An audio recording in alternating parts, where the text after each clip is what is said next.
Hey all you people out there, and welcome back to Let's Play Pikmin 2. I'm XenoGeno Matt. This is episode 4. Last time we got here to the Hole of Beasts, we cleared the first 2 sub-levels, and this time we shall be going further down and seeing what awaits us on sub-level 3!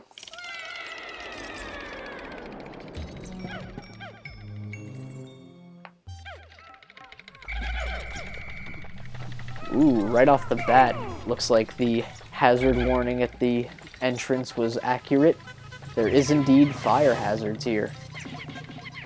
There are indeed fire hazards here. Luckily for us, red Pikmin are flame resistant. Olimar is not currently, so please do not walk him, or Louie for that matter, into the flames. Thank you for listening to this PSA. Ah, a Mahjong tile. And I believe I see a floppy disk.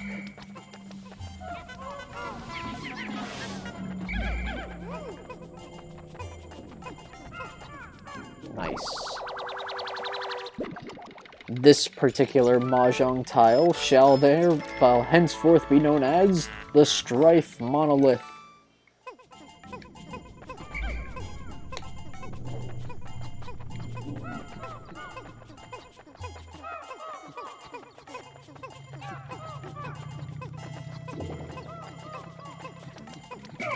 Oh, a helpful hint, as I didn't know this when I first started out playing this game. So when entering the cave from the outside world, you will need all the Pikmin that you want to take into the cave with you in your party. But when you're in the cave, or first I'll go through this floppy disk. Cosmic Archive. When you're in a cave, as long as the Pikmin are not planted in the ground, you're able to just drag them with you everywhere. This can be really helpful if the entrance to a cave is like somewhere on the other side of like a small river or something. So like instead of dragging all of your Pikmin like through the river or trying to cross it by throwing them one by one over like I did when I was first starting out, that led to a lot of unnecessary drownings. Oh, interesting. Wow. Okay, that's huge. So those guys are hermit? Or they I think they're just called matites? Mites? Or am I thinking of Super Smash Bros. Brawl with the people?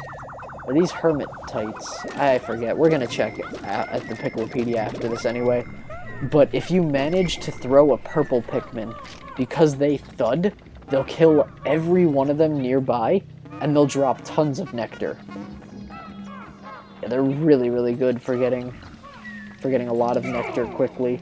They can also come out of eggs, but that's a random chance. So it's best to use purples to open eggs, just on the off chance that you get those guys. Also, speaking of purples, let me show you just how broken they can be in combat. Just by throwing them, this poor lad was annihilated. He never stood a chance.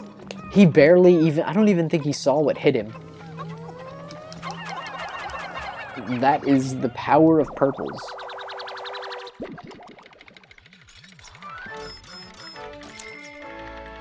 And here we have the Dream Architect, Game & Watch. Great character in Smash. Absolutely love Game & Watch. And his old games are actually pretty good too. I played a lot of Octopus back in the day. Or Diver? I think it was Diver.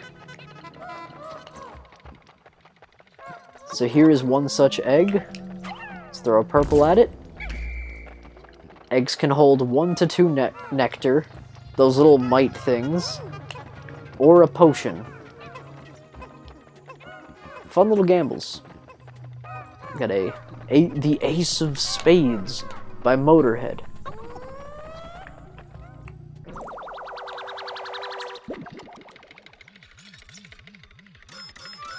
Oh, a little bit of a delay on that. It's probably because this disc is so old. Luck Wafer. It's a Nintendo playing card from back in the day when Nintendo used to manufacture playing cards. Neat little piece of Nintendo history.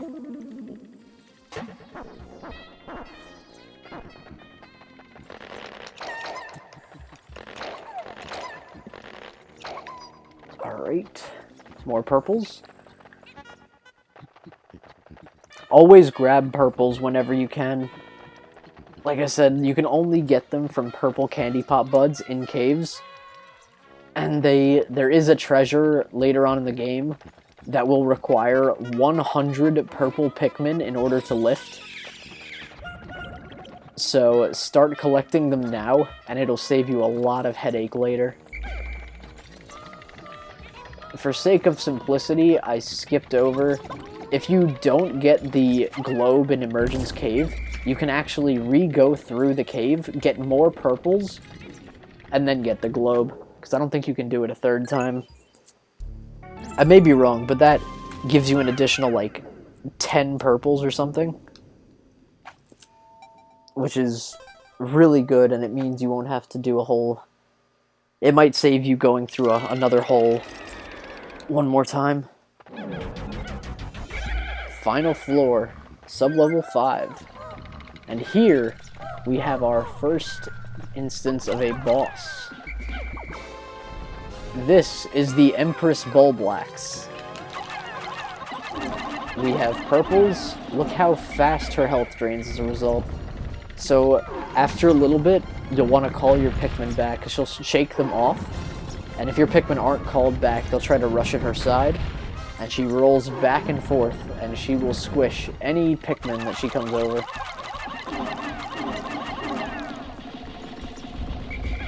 Ooh. Yeah, and the worst thing you can do is throw away purples, who are now jittering very, very fast back and forth in a way that does not look intentional. But there's always like a good level of jank to these games.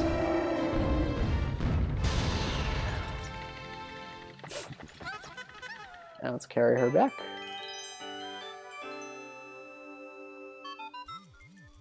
How bizarre. This device is emitting black light. It must have been ingested by that creature. What an absolutely repulsive life form. Our return to Hokotate cannot come soon enough. Carry her back. Even bosses in this game aren't worth too much. In fact, I think she's only worth 20? 15. Not even 20. Yikes.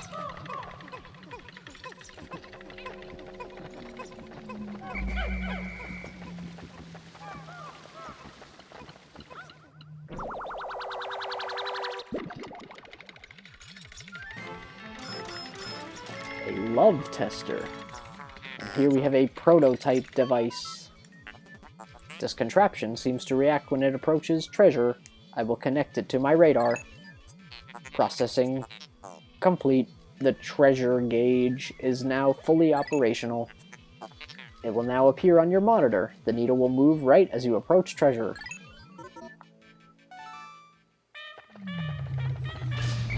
So we have now unlocked the treasure gauge.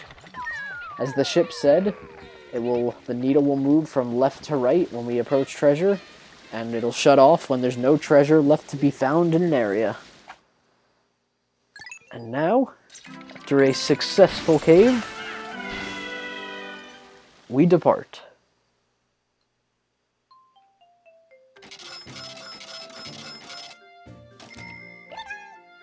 Zero deaths, just the way I like it.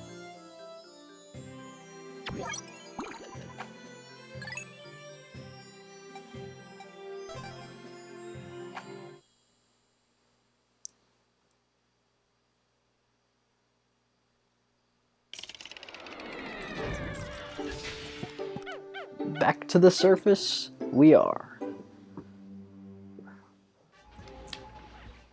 That sentence didn't make a lick of sense. Anyway, 20% of the debt has been recovered. One thing that you may have picked up on is that the Awakening Wood is actually the Forest of Hope. Look, see? the SS Dolphin would have been right here. We would have come out this way after breaking down the door. This area is a retexturing of the Forest of Hope. And it works pretty well.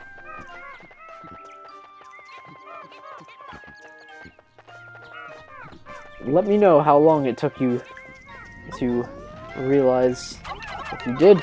Anyway, we got a bag that needs 200 Pikmin to be compressed. You know, it'd be smarter to start with the purples, considering I have like 20 of them on me right now. But we're not thinking that far ahead. Here's another cloaking burrow knit.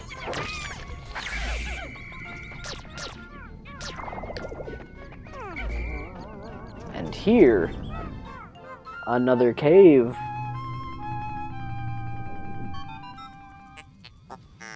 Astounding. My metal detectors are reacting violently. What could be down below? If you find trouble below, press start/pause to contact me, and press R on the radar screen. The exploration pod will drop its loot to make room to carry you, Louie, and the Pikmin to safety. The ship just telling us if we run into trouble, we can always leave. Now this one, we got the White Flower Garden.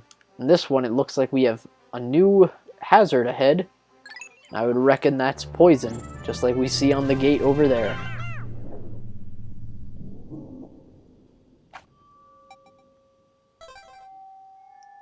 We have no poison resistance, so I'd imagine we might be finding something new in this cave. Now here's a nice floor design. Some more sheer grubs.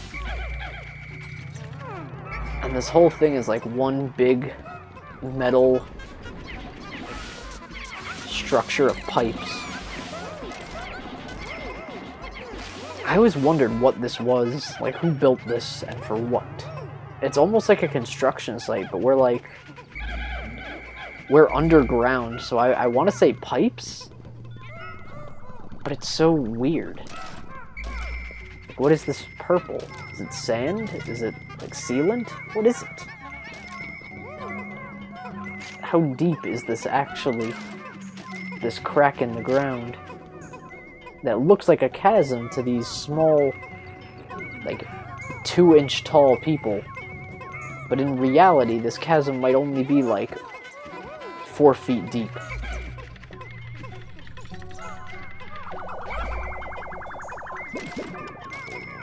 From the view of the Pikmin, everything is huge and terrifying. We got some kiwi shoe polish. Alien billboard. I would not want to take out advertising on some shoe polish. It's not in the books for me. Anyway, I'm going to cut things off here. Next time on Let's Play Pikmin 2, we'll be heading further in to the White Flower Garden and hopefully finding some Pikmin or something that can help us against the new hazards we will face ahead. See you all then.